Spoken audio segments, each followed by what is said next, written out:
Life is not going to stop to wait for you to be ready. It's going to hit you without warning. It's going to test you at the worst times, and it won't care if you feel tired or lost. The real problem is not the world around you, but how weak your mind can become when you surrender control to everything external. You want strength, but you react to the slightest provocation. You want peace, but you hand over your calm to the first comment that hurts your ego. That's where the battle is lost, not outside, but within. Stoicism is not an ancient philosophy to read in silence. It's a combat manual for those who are tired of being dragged by uncontrolled emotions. Marcus Aurelius understood this when he wrote in the midst of war that the real enemy was not on the battlefield, but in the thoughts that could break him from within. What destroys is not the insult, the disappointment, or the failure. It's how you decide to face it. If you really want to be strong, you have to assume something uncomfortable. You're not going to be able to control people, nor destiny, nor luck. But you can master your character, and that's what will make you indomitable. This video does not intend to sugarcoat reality.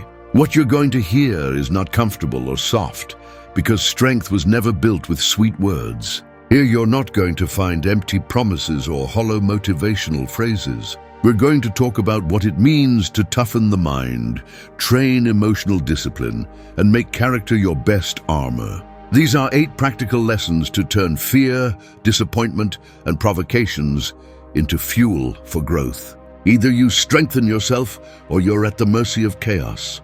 This is the starting point to decide who's in charge of your life, the external or yourself. 1. Strengthen your mind. Do not surrender it to the world. Most people live as if their mind were a public space. Anyone enters, leaves their emotional garbage, and leaves. They allow others' comments to define their day. Let bad news bring them down. Let a gesture of disdain hurt them as if it were a spear. That's not living, it's existing as an invisible slave. Inner strength begins the day you decide to close that door. The day you realize that your mind does not belong to the noise of the world, but to you. Think of a warrior in the middle of the battlefield. He does not stop to listen to every insult or every threat. If he did, he would already be dead. The mind needs that same discipline. Strengthening it does not mean becoming cold or insensitive. It means that you no longer react like a wounded animal to any provocation. It means learning to filter what comes in, to silence the chaos before it settles in, and to protect the space where your thoughts are born. The problem is that we were taught to take care of the body, but not to train the mind. We feed it with distractions, with complaints, with the opinion of people who do not even live our life. The Stoics knew that the mind was like a city. If you do not defend it, it will be invaded. And every time you react without thinking, every time you let something external control your mood, you are handing over the keys to that city. Strengthening the mind is an act of intelligent aggression. It's telling the world, you're not going to dictate my peace, you're not going to snatch my center. It's learning to observe the emotion before acting. When someone provokes you, the impulse is to respond, to defend the ego, to counterattack. That's where most people lose, because they confuse reaction with power. The real power is in controlling the impulse, in keeping calm when everything pushes you to lose it. Start with something simple but demanding. Every time something upsets you, do not respond immediately. Breathe and ask yourself, does this deserve my energy, or am I giving my peace to something worthless? Most of the battles you fight do not exist outside your head. They are just unnecessary reactions to things that do not deserve your strength. It also means learning to tolerate inner silence. Many are terrified to be alone with their thoughts, and that's why they seek constant noise, music, social networks, empty conversations. But silence is the gym where you train your mind. Dedicate at least 10 minutes a day to sit in calm, without distractions. Observe thoughts as if they were passing clouds, without clinging to them.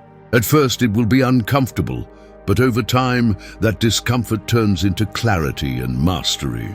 Remember this, no one strong was born strong. The mind is forged just like muscles, with resistance. If you do not expose it to the cold of criticism, the weight of rejection, the discomfort of discipline, it will remain weak. Every time you endure a bad day without falling apart, every time you choose calm when everything around you screams, your mind becomes stronger. You don't need the world to be easier. You need your mind to be firmer. And that decision starts now. Choosing not to react as others expect, choosing not to give your peace to foreign hands. A strong mind is an impregnable fortress. The noise hits the walls, but never pierces the heart. 2. Make each wound your new strength. Each scar you carry, physical or emotional, is proof that you survived something that tried to break you. The problem is that many see the wound as a reminder of weakness and not as the birth of a new strength. They cling to the pain, feed it with complaints, and turn it into a chain that keeps them tied to the past. The Stoic thinks differently. What tried to destroy me will now be the iron with which I will forge my character. Life has no mercy when it comes to hitting.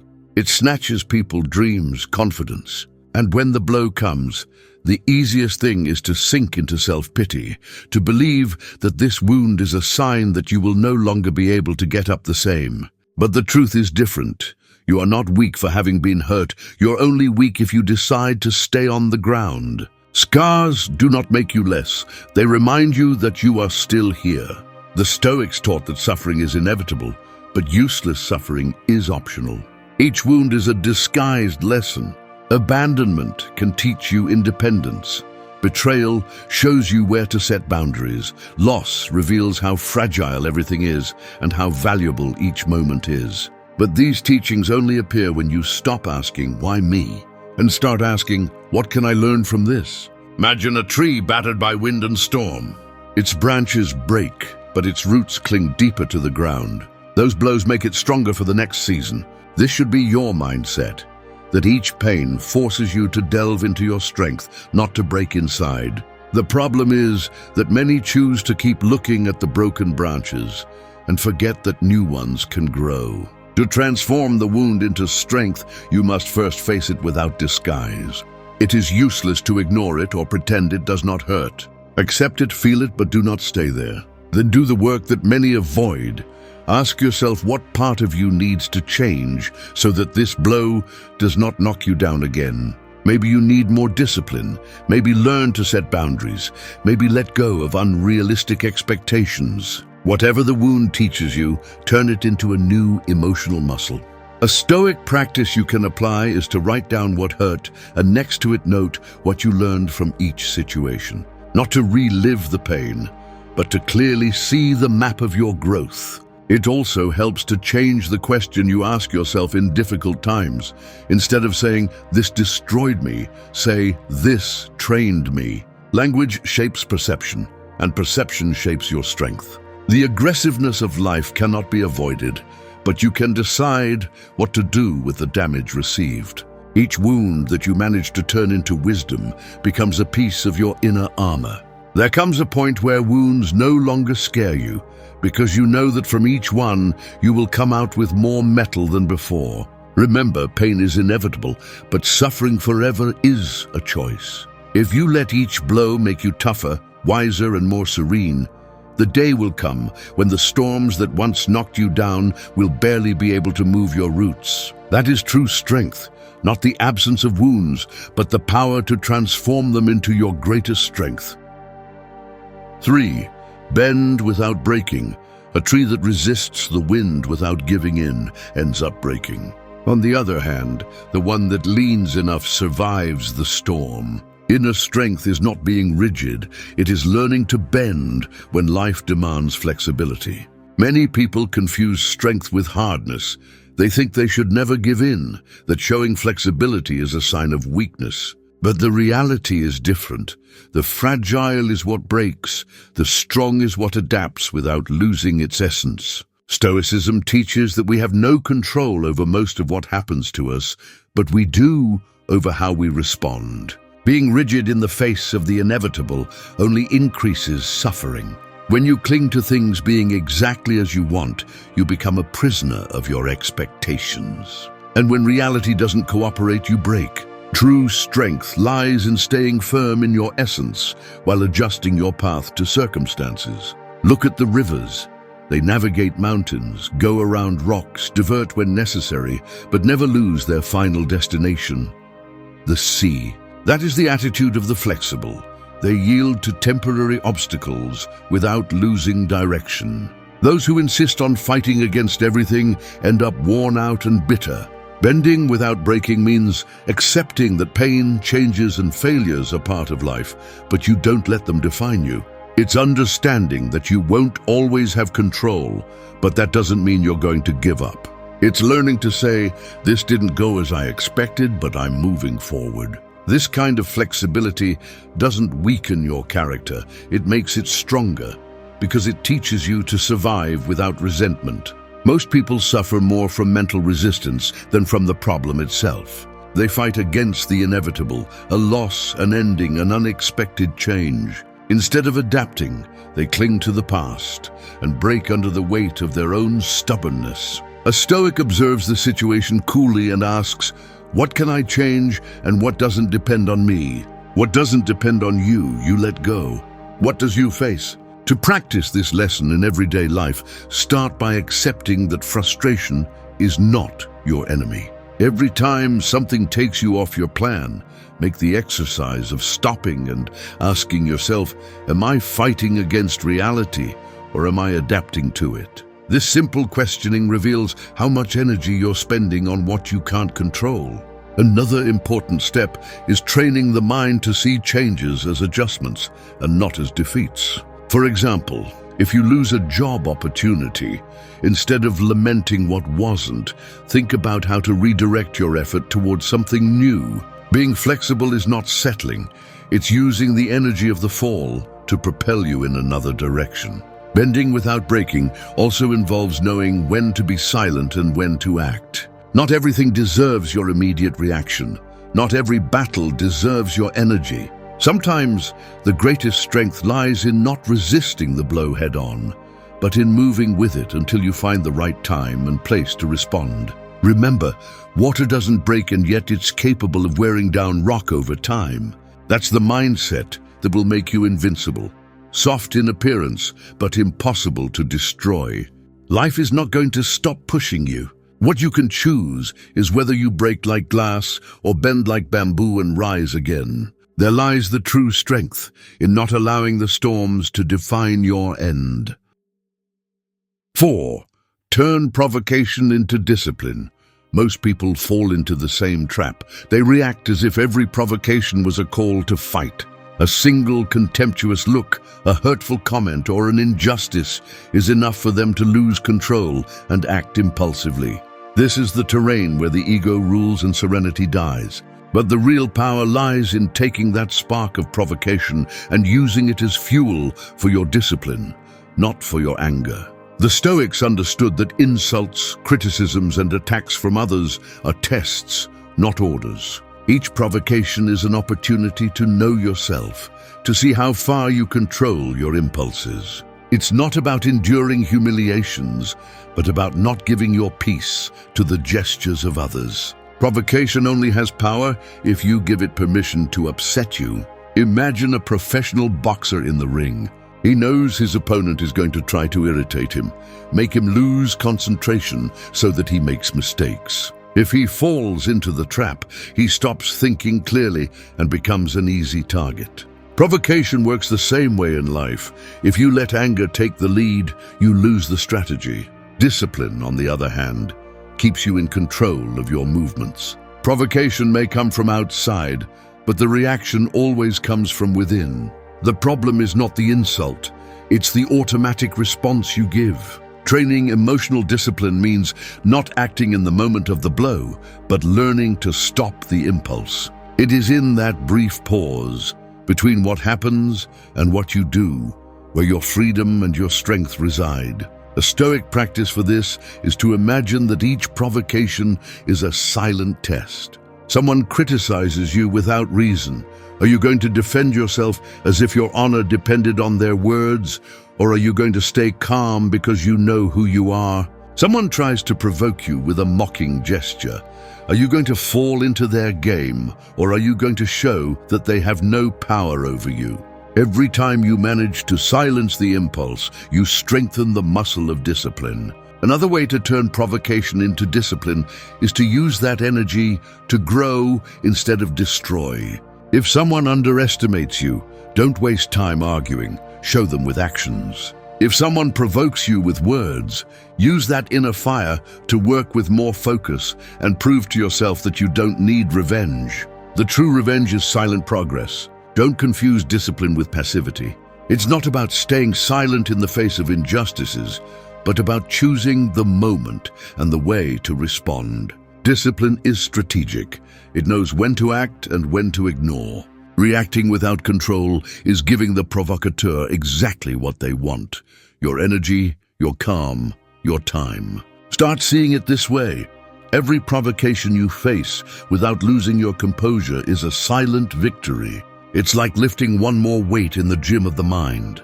At first it will be hard, because the ego will want to defend itself. But with each time you restrain yourself, you become stronger and less vulnerable to external chaos. Remember, the real enemy is not the one who provokes you, but the part of you that still doesn't know how to stand firm. Provocation only reveals your level of self-control. When you manage to transform it into discipline, you stop being a puppet of others and become the master of your response. That is the true authority, not the one who shouts the loudest, but the one who keeps calm even in the midst of the storm.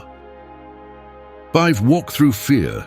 Fear is the invisible guardian that stands in front of every important door in your life. It doesn't appear to stop you out of cruelty, but to ask you if you truly deserve to cross to the other side. However, most interpret this guardian as a sign to back off, and that's where they lose opportunities, relationships, and even self-respect. It's not fear that destroys people, but the habit of running away from it. Stoicism doesn't teach to eliminate fear because it knows that's impossible. Fear is a natural reaction, an instinct trying to protect you. What it does teach is to walk through it, to not allow it to become a wall that encloses your potential. Marcus Aurelius said, "There's nothing as terrifying as our runaway imagination," because fear is almost always bigger in the mind than in reality. Think of all the times fear paralyzed you. Fear of rejection prevented you from expressing your feelings. Fear of failure stopped you from starting a project. Fear of making a mistake kept you in the same place for years. Each of those times, it wasn't the real danger that stopped you. It was your internal dialogue. The real battle has always been in the mind, not outside of it. Walking through fear means to stop waiting to feel ready to act. Waiting for it to disappear is a waste of time because it never will completely. The only way to disarm it is to confront it while it's still present. The Stoics said, if something must scare you, let it find you standing, moving forward. Because fear loses power in movement. The first step to do this is to look it straight in the eye and name it. Fear is nebulous when you ignore it, but when you describe it, it becomes smaller. Ask yourself, what exactly am I afraid of? What's the worst that could happen, and what would I do if it happens? Clarity weakens fear because it brings it out of the shadow of the unknown. The next step is to act, even if it's with small steps. If public speaking terrifies you, don't wait to feel confident. Start practicing in front of the mirror, then in front of a friend, then in small groups. Gradual movement is proof that you can move forward despite fear. Each step shows you that the monster was bigger in your mind than in the real world. A Stoic technique is to mentally rehearse the worst scenarios, not to obsess over them, but to discover that even in the worst case you can endure. This reduces anxiety because your mind stops imagining catastrophes without answers and starts seeing solutions. The goal is not to ignore fear, but to turn it into a tool to better prepare yourself. Remember that fear can also be an indicator of growth. If you don't feel fear, you're probably not stepping out of your comfort zone or challenging the boundaries that keep you the same. Every time you feel it, consider it a sign that you're moving towards something worthwhile. Walking through fear doesn't mean you'll stop trembling, but that you'll learn to move forward even if you do so with trembling legs. True strength is not seen in those who fear nothing, but in those who act despite fear. Over time, each conquered fear transforms into confidence, and each step taken amidst fear becomes proof of your own power. 6. Choose character over achievements. There are people who collect trophies but lack character, and even if the world applauds their medals, they feel empty inside. Society has sold the idea that your worth is measured by what you achieve, by the money you accumulate, by the titles you display. But the Stoics understood that external achievements are fragile. They can be lost in a crisis, through a mistake, or simply with the passage of time. Character, on the other hand, is the only wealth that cannot be taken away. The most common mistake is measuring one's value by visible conquests, believing that success is a number in a bank account or the recognition granted by others. External things can be bought or inherited, but character cannot. When you choose character over achievements, you decide not to sacrifice your values just to appear great. You decide that how you reach a result matters more than the result itself. That takes courage, because it means rejecting shortcuts that promise quick gains but corrupt you. It means enduring the discomfort of doing what is right instead of what is easy.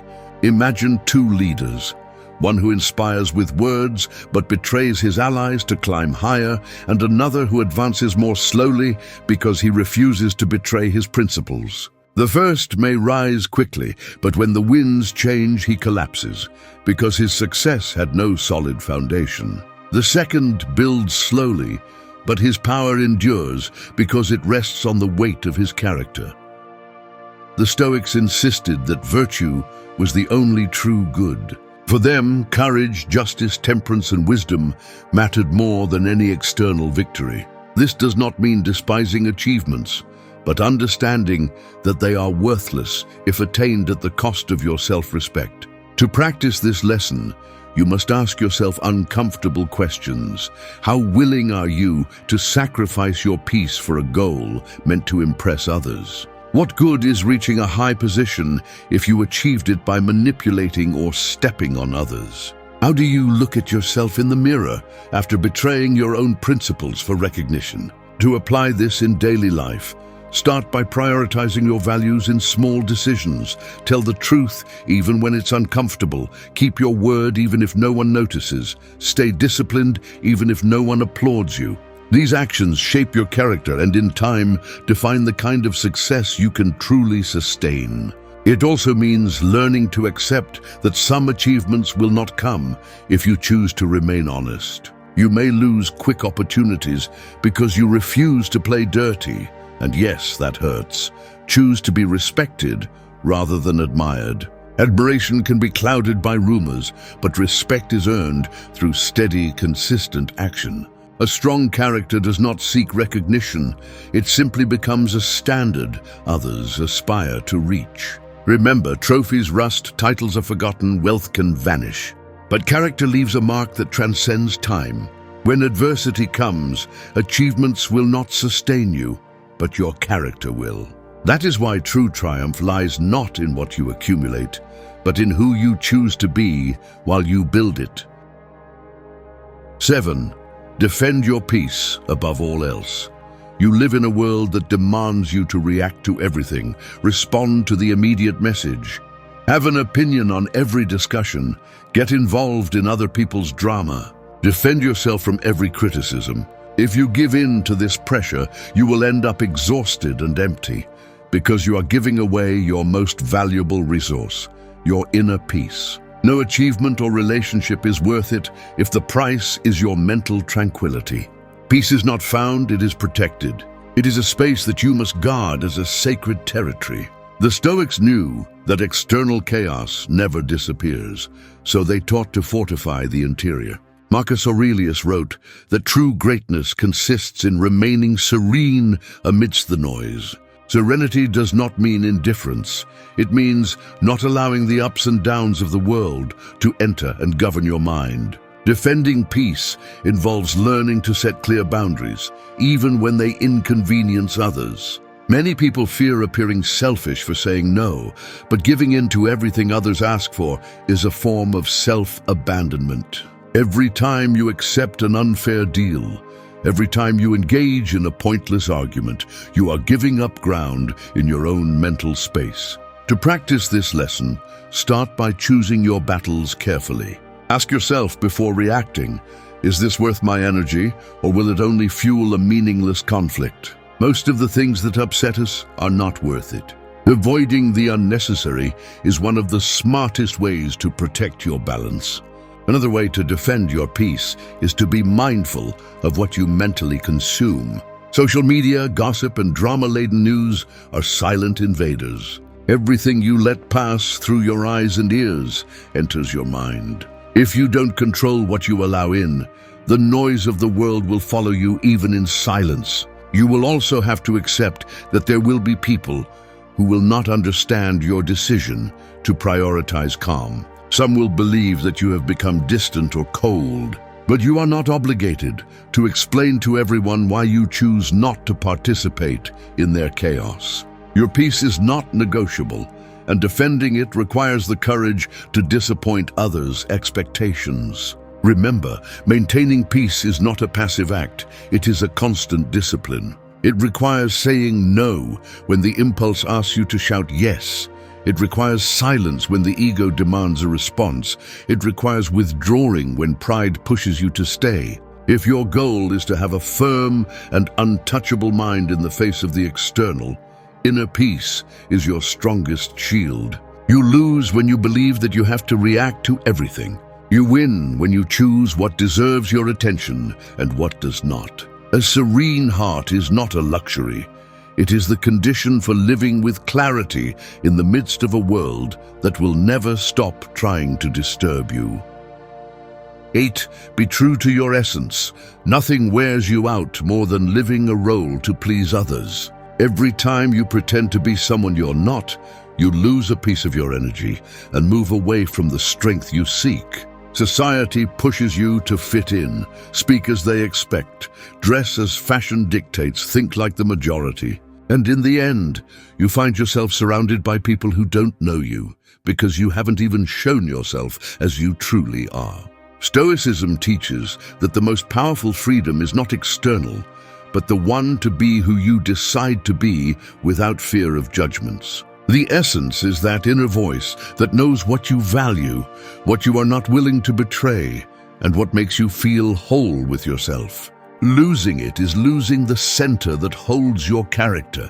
Being true to your essence means having the courage to disappoint others' expectations so as not to disappoint yourself. It means standing firm when others insist that you change to fit into their plans. It's not about being rebellious out of pride, but about not betraying the principles that give you coherence. Practicing this lesson requires first knowing yourself deeply. Ask yourself, what values would I not negotiate under any circumstances? What things do I do just to impress others and not out of my own conviction? What parts of me have I hidden for fear of judgment? The answers may be uncomfortable, but they show you the way back to yourself. Another important step is learning to say no to situations and people that demand you abandon your identity. Every no you give to what contradicts your essence is a yes you give to your true strength. This is not selfishness, it's self-respect. Being true to oneself also involves accepting that not everyone around you will understand or support your authenticity. There will be those who distance themselves because you no longer fit the image they had of you. This is not a loss, it's a necessary purification. What moves away when you show your true self was never really with you. Remember that essence is not something fixed. It evolves with learning and experiences. Being true to yourself doesn't mean clinging to a past version, but acting in coherence with your present values. Incoherence arises when your actions go against what you know is right for you. Being true to your essence is the foundation of inner strength. When you stop begging for approval and start living in truth with yourself, you regain the energy you used to spend on masks. The serenity you seek is not achieved by being accepted by everyone, but by being at peace with the person you see in the mirror. 9. Silence the ego, gain serenity.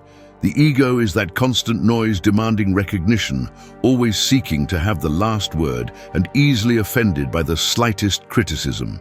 It's a noisy guest living in your mind, and if you don't control it, it ends up running your life. The problem is not having an ego, we all have one.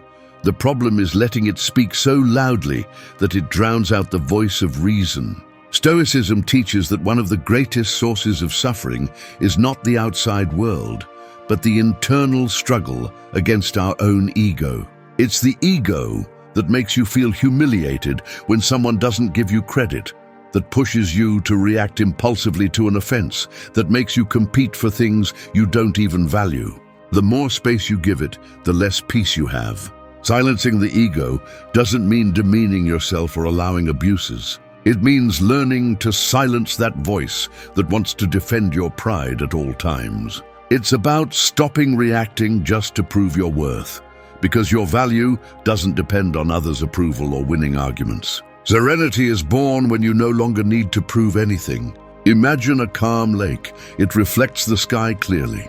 Now imagine that lake stirred by the wind. It distorts everything it reflects. That's how the mind works. When the ego is stirred, you don't see things as they are. You only see distortions created by your wounded pride. Practicing the silence of the ego starts with observing yourself in moments of reaction. The next time you feel the urge to respond to a hurtful comment or to boast to impress, stop and ask yourself, does this come from my essence or my need to feed the ego? That small space for reflection gives you back control. Another way to train it is to intentionally give up having the last word. Let others believe they won the argument if it doesn't affect what's important to you. Not everything requires defense. You can also practice silent merit. Doing the right thing without announcing it, progressing without showing it, improving without seeking applause. The ego weakens when you stop feeding it with comparisons. Every time you measure yourself against others, you give it more power. Instead, focus on competing with yourself, improving your character, your discipline, your serenity. That's where the ego loses relevance and true peace appears. Remember that the ego seeks noise, but strength seeks calm. A truly strong man or woman doesn't need to prove their power with words or constant demonstrations. Their mere presence conveys stability. Silencing the ego doesn't take away your strength, it gives you mastery. When the ego is silenced, the mind clears, emotions calm down, and decisions become more firm. And in that quiet calm, you find the serenity that no external provocation can steal from you. Thank you for staying until the end of the video. If you watched the whole thing, comment, "I am Stoic," as our secret signal to know that you're a true student of Stoicism. Don't forget to subscribe and give the video a like if you enjoyed it. See you in the next video, and remember, keep cultivating your Stoic mind.